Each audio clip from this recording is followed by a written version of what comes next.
हातिम ताई पंहिंजी सखावत जे करे पूरे इलाइक़े में मशहूरु हुयो। उन वटि अरबी नस्ल जो हिकु उम्दा घोड़ो हूंदो हुयो।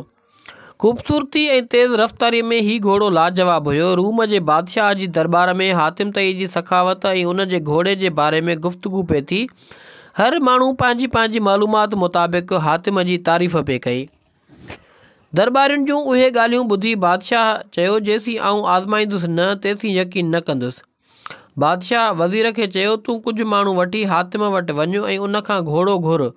जे घोड़ो ॾिए थो त वाक़ई तारीफ़ जो मुस्तहिक़ आहे, जे न ॾिए त साबित थींदो माण्हू कूड़ियूं तारीफ़ूं कनि था। बादशाह जे हुकुम ते वज़ीर कुझु माण्हू वठी हातिम ताईअ वटि वियो। उते पहुता त राति थी वई।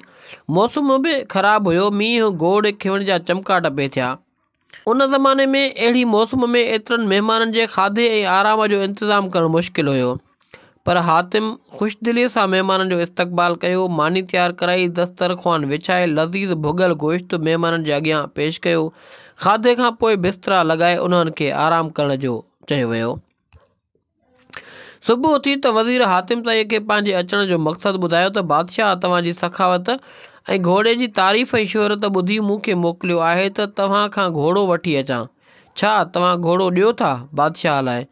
वज़ीर जी उहा ॻाल्हि ॿुधी हातिम ॾुख भरे लहजे में चयो त तव्हां घोड़ो वठणु आया हुआ त राति उहा ॻाल्हि छो न कई?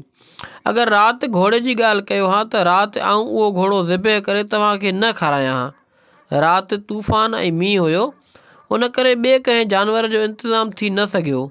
उन करे मजबूरन मूं पंहिंजो प्यारो घोड़ो ज़िबह करे तव्हांजे अॻियां गोश्त पेश कयो।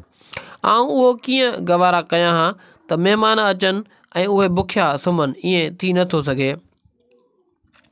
वज़ीर हातिम जी ॻाल्हि ॿुधी हैरान थी वियो ऐं चयो, माण्हू तव्हांजी जेतिरी बि तारीफ़ कनि था, तव्हां उन खां बि वधीक सखी आहियो। वज़ीर बादशाह खे सॼी ॻाल्हि ॿुधाई त बादशाह बि नेठि मञियो त हातिम ताई वाक़ई सखी आहे ऐं तारीफ़ जो हक़दार आहे। हज़रत शेख सदी उन किसे खे पंहिंजी हिकायत में बयानु कयो आहे।